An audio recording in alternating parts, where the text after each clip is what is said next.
Hello friends, இன்றைக்கி நம்ம இங்கிலீஷில் பேசலாங்கிற நிகழ்ச்சியில் புதுசாக என்னெல்லாம் கற்றுக்க போகிறோம், ஆல்ரெடி என்னெல்லாம் பார்த்துட்ருக்கோம் அப்படின்ற ஒரு சின்ன நினைவூட்டலோடு நம்ம கிளாஸை ஸ்டார்ட் பண்ணிடலாம். ஸோ நம்ம எதை பற்றி பார்த்துட்ருக்கோம், காலங்கள், அதாவது டென்சஸ் அப்படிங்கிற ஒரு விஷயத்தை பற்றி பார்த்துட்ருக்கோம் இல்லையா.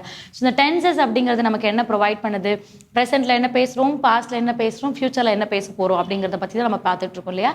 ஸோ அதுவுமே ஒவ்வொரு கைண்ட்ஸ் ஆஃப் டென்சஸோட ரூலுக்கு ஏற்ற மாதிரி பார்த்துட்ருக்கோம். ஸோ ஒவ்வொரு ரூலுமே என்ன பண்ணிகிட்டு இருக்கு, ஒவ்வொரு விதமான நமக்கு அர்த்தங்களை ப்ரொவைட் பண்ணிக்கிட்டு தான் இருக்குது. ஸோ அப்படி இருக்கும்போது நமக்கு டென்சஸோட ரூல் எவ்வளோ இருக்குது, 12 கைண்ட்ஸ் ஆஃப் டென்சஸ் இருக்கு இல்லையா.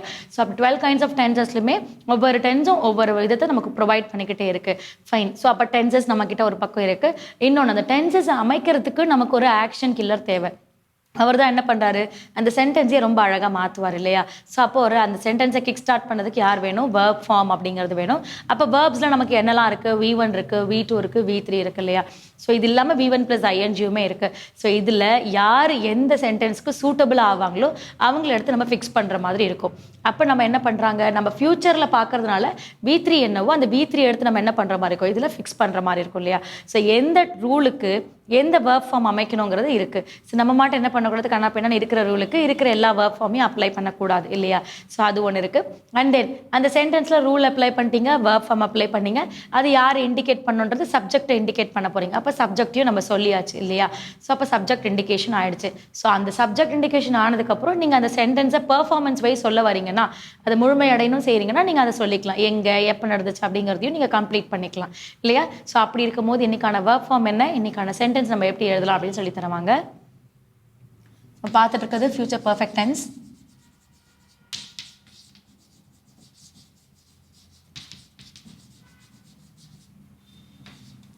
ஸோ அது என்ன பார்த்துட்ருக்கோம், பாசிட்டிவில் பார்த்துட்ருக்கோம். So verb form V1, V2, V3, அதாவது ப்ரெசன்ட், பாஸ்ட் பார்ட்டிசிபிள் அப்படிங்கிறது. ஸோ நம்ம என்ன வேர்ப் ஃபார்ம் அப்படின்னா ஃபைண்ட் அப்படிங்கிறது தான். ஃபைண்ட் அப்படின்னு என்னது, கண்டுபிடிக்கிறது இல்லையா. டு பி ஃபைண்ட் சம்திங் அப்படிங்கிற மாதிரி கண்டுபிடிக்கிறது. அப்போ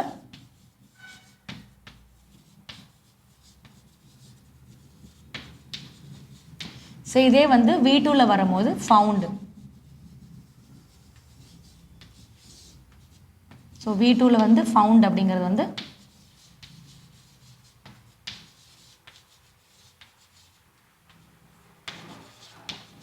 கண்டுபிடித்தார். V3 வரும்போது நமக்கு என்ன, ஃபவுண்டு தான். ஃபைண்ட், ஃபவுண்டு தான். ஸோ V3யுமே நமக்கு என்ன வரும், கண்டுபிடித்தார். கண்டுபிடித்தார் அப்படிங்கிறது இல்லை அப்படின்னா கண்டுபிடிக்கப்பட்டது அப்படிங்கிறதையும் சொல்லலாம்.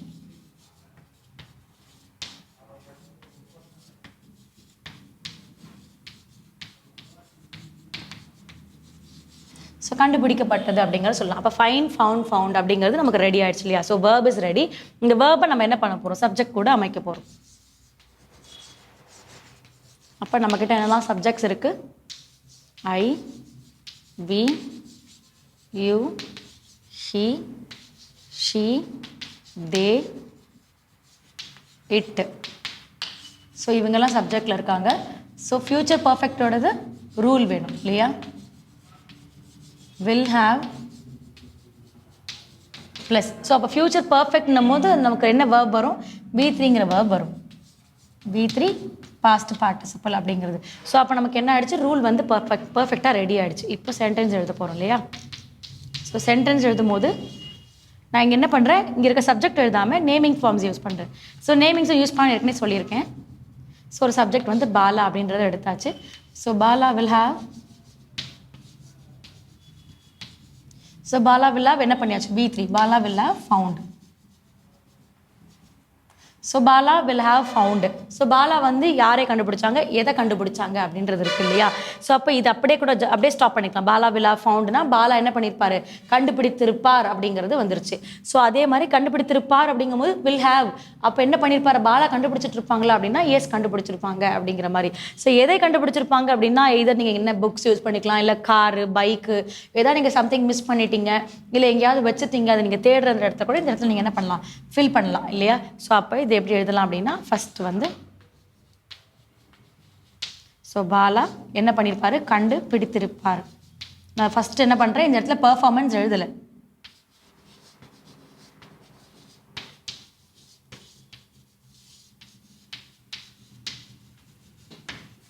ஸோ பாலா என்ன பண்ணியிருப்பாங்க, கண்டுபிடித்திருப்பார் அப்படின்றத சொல்லியாச்சு.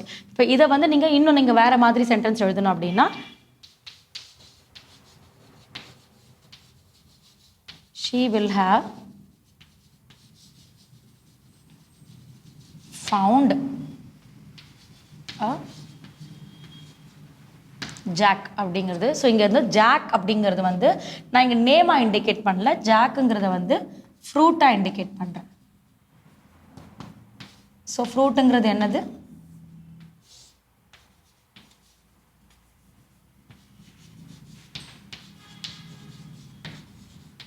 ஜாக் ஃப்ரூட் சொல்கிறோம் இல்லையா, பலாப்பழம் சொல்கிறோம் இல்லையா. ஸோ அதுதான் இங்கே சொல்கிறேன், இங்கே நான் நேமாக இண்டிகேட் பண்ணலை. ஏன்னா சம்டைம்ஸ் அந்த ஜாக்குங்கிறது நேம் கூட இருக்கு இல்லையா, அதை நான் இண்டிகேட் பண்ணல. அப்போ என்ன பண்ணியிருப்பாங்க, அவள் ஃபஸ்ட்டு. ஸோ ஃபஸ்ட் ஜே தான் கண்டுபிடிச்சிருப்பாங்க, அ ஜாக் அவள். ஸோ பலாவை வில் ஹேவ் ஃபவுண்ட் அப்படிங்கும் போது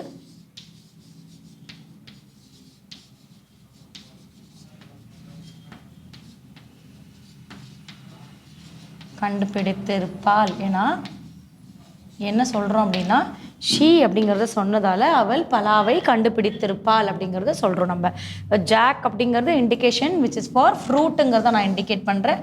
இங்கே நான் வந்து என்ன பண்ணல, நேமுங்கிறத சொல்லலை. ஸோ நேமுங்கிறத சொல்லாதனால தான் நான் இங்கே என்ன பண்ணுறேன், பழம் அப்படிங்கிறது உங்களுக்கு இண்டிகேட் பண்ணியிருக்கேன். ஸோ அப்போ வந்து அவள் அந்த ஃப்ரூட் என்ன பண்ணியிருப்பா, ஐடென்டிஃபை பண்ணியிருப்பாங்க. ஸோ அப்போ இது செகண்டாக வருது, இது தேர்டாக வருது. ஓகே. ஸோ இந்த மாதிரி நம்ம சென்டென்ஸ் எழுதலாம், இதர் இப்படியும் எழுதலாம் இல்லை இப்படியும் எழுதலாம் அப்படிங்கிறதா. ஸோ இப்போ இன்றைக்கான வேர்ப் ஃபார்ம் ஃபைன், ஃபவுண்ட் அப்படிங்கிற ஒரு வேர்ப் ஃபார்ம் வச்சுட்டு நம்ம என்ன பண்ணியிருக்கோம், ரொம்ப அழகாக டிஃப்ரெண்ட்டான சென்டென்சஸ் மேக் பண்ணியிருக்கோம் இல்லையா. ஸோ நீங்களுமே ஒரு 5 to 10 சென்டென்ஸ் ஹோம்ஒர்க் பண்ணுங்கள். ஹோம்ஒர்க் பண்ண சென்டென்ஸை பேசியும் பழகுங்க. ஸோ அடுத்த கிளாஸில் அடுத்த ஒரு இன்ட்ரெஸ்டிங்கான சென்டென்ஸோடு உங்களை மீட் பண்ணுறேன். தேங்க்யூ.